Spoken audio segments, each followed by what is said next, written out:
TV7 Israel News is made possible thanks to your generous donations. Shalom, good evening. This is TV7 Israel News broadcast to you from Jerusalem, and in today's top stories. Following 28 days of political negotiations, Yesh Atid chairman Yair Lapid informs President Reuven Rivlin that he has succeeded to form a viable coalition. Designate Defense Minister Benny Gantz lashes out at outgoing Prime Minister Benjamin Netanyahu over his voiced readiness to disregard any nuclear agreement with Iran, even at the expense of Jerusalem's relations with Washington. European External Action Service Political Director Enrique Mora confirms progress has been made in the nuclear talks with Iran in Vienna. Jerusalem's political limbo, which drew Israel into an unprecedented and precarious state of affairs on multiple levels for approximately 2.5 years, is seemingly nearing its end.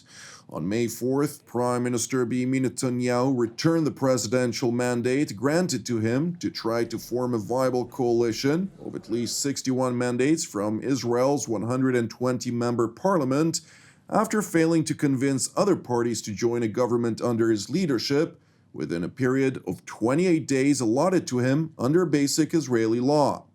It is worth mentioning that while Netanyahu could have requested of President Reuven Rivlin an extension of 14 days, he stopped short from doing so prior to the expiration of his mandate. Consequently, after a prompt marathon of consultations with various Israeli party heads on May 5th, President Rivlin transferred the desired mandate to Yesh Atid chairman Yair Lapid, who he regarded as the candidate most likely to form a viable coalition. In contrast to the mandate granted to Netanyahu, in accordance with Israel's basic law, Lapid's mandate ensued on May 6 for 28 days, with no possible extensions available to him.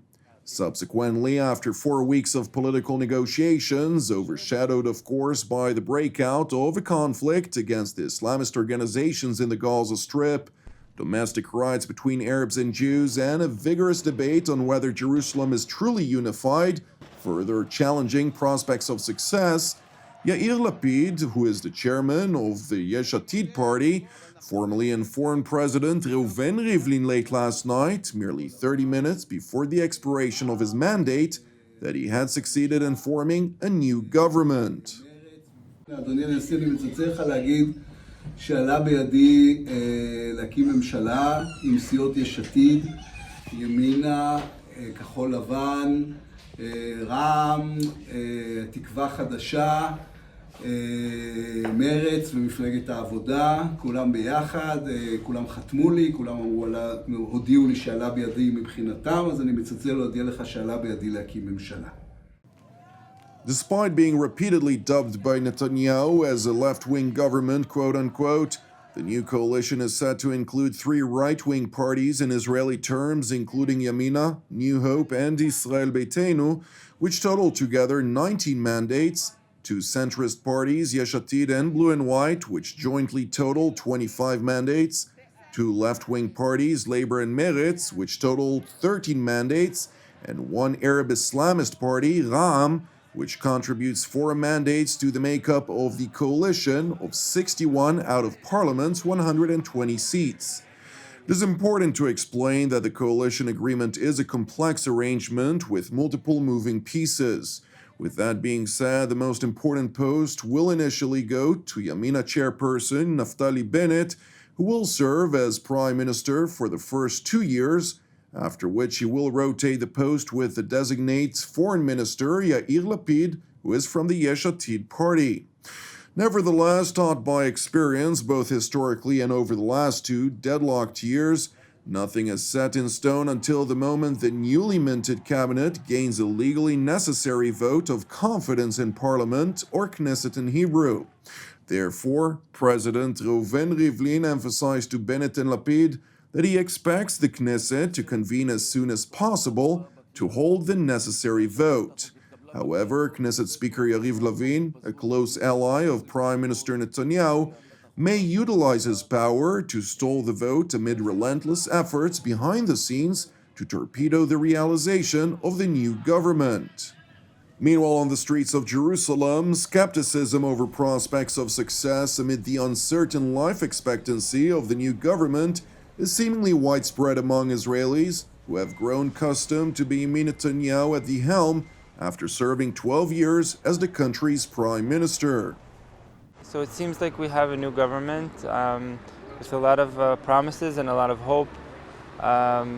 I think they're going to have a lot of difficulties trying to actually now get something done with all the different kinds of parties that it's made up of. They seem to have been able to get rid of Bibi Netanyahu, but that's not enough of a reason to make a government. So I wish them luck, and I wish us all luck with the new government.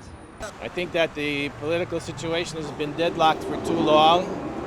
We have to try something new, even though it's a little bit scary. And there's a lot of unknowns, but at the moment, I don't see any other option. Turning to Washington, where White House Press Secretary Jen Psaki was asked about the anticipated change of power in Jerusalem, including whether President Joe Biden had a view on Naftali Bennett, who formerly served as the Director General of the Yesha Council, an umbrella organization of Jewish West Bank settlements, and is a vocal proponent of the so-called Greater Israel, who had openly and repeatedly rejected any prospects of negotiating a two-state solution with the Palestinians. Well, we're not going to weigh in on an ongoing political process in a foreign country, in Israel or anywhere in the world. I think you probably know well what the president's view is on a two-state solution and how he believes it's the only path forward for lasting peace in the region. Secretary Psaki was further asked about remarks made by outgoing Prime Minister Benjamin Netanyahu, who voiced during a meeting with visiting U.S. Senators Ted Cruz and Bill Hagerty earlier this week his vigorous refusal to comply with any terms or conditions related to Iran's nuclear program, even if Jerusalem's approach would cause trouble in its relations with Washington. That's consistently been the Prime Minister's position, and what our responsibility is, and the responsibility of President Biden, is to act in the interest of the United States. And our view is that putting in place a diplomatic agreement, an agreement where we can prevent Iran from acquiring a nuclear weapon, where we have returned to the visibility we had before the former president pulled out of that deal, is in our interests. So we will continue to work and brief the leaders in Israel as we have over the last several years, but our position hasn't changed.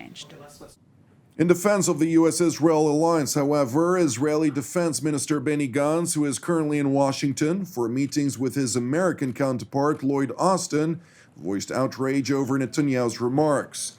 Gantz wrote in a statement, quote, "Iran poses a threat to regional security and global peace. It supports terrorism and is pursuing nuclear plans that pose an immediate threat to the state of Israel. Nonetheless, Israel remains the strongest country within a 1,500-kilometer radius from Jerusalem."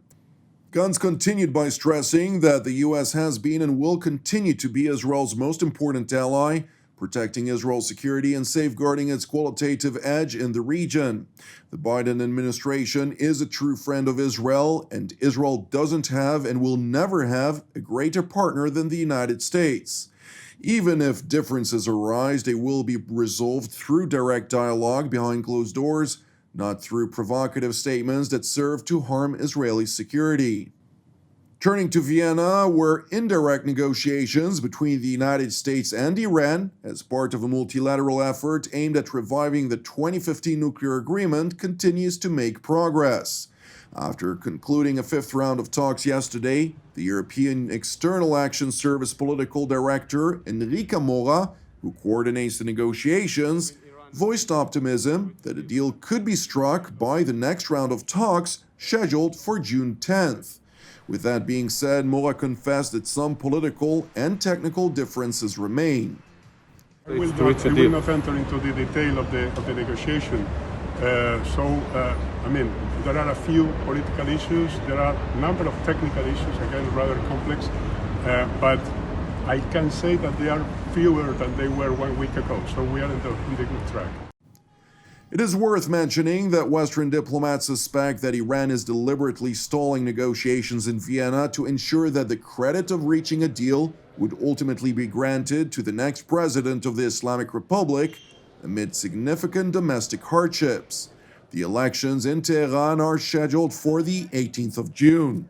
However, after Iran's Supreme Leader Ayatollah Ali Khamenei instructed to block the participation of all candidates that may pose a challenge to his preferred choice, hardline Chief Justice Ibrahim Raisi, Iranian residents of Tehran are increasingly voicing frustration over the Ayatollah regime's exposed tyranny.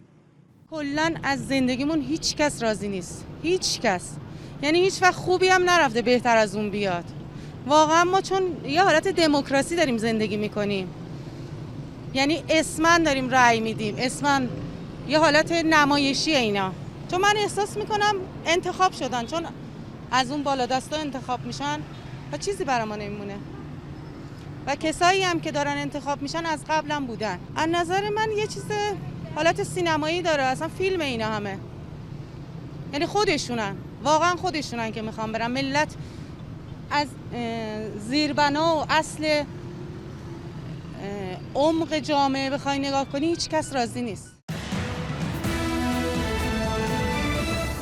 Thank you for watching us. As part of TV7 Israel's prayer initiative, I would like to encourage you today to join the team and me here in Jerusalem to lift up Denmark in prayer for its salvation and peace, alongside prayers for our persecuted brothers and sisters around the world, in addition to our ongoing prayers, of course, for the peace of Jerusalem and the salvation of Israel.